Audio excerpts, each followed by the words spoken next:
నమస్కారం. శ్రీమద్భాగవత మహాపురాణం ప్రథమ స్కందము 15వ అధ్యాయము.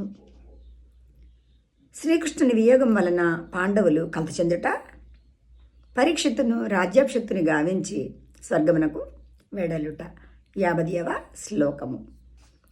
ద్రౌపదీ చ తదాజ్ఞాయ పతీనామనపేక్షతాం వాసుదేవే భగవతి హేకాంతమతిరాపతం. ద్రౌపది కూడా పాండవులందరూ నిరపేక్షలు అయిరి అని గమనించెను.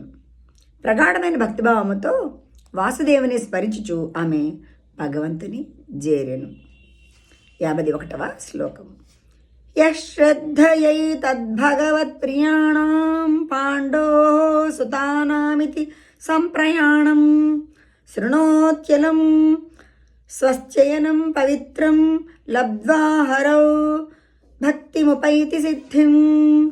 భగవంతునకు ప్రియతమ భక్తులైన పాండవుల మహాప్రస్థానము నాకు సంబంధించిన పరమ పవిత్రము శుభప్రదము అయిన ఈ వృత్తాంతమును శ్రద్ధగా వినినవారు తప్పక భగవద్భక్తిని పొంది మోక్షమును పొందుదురు.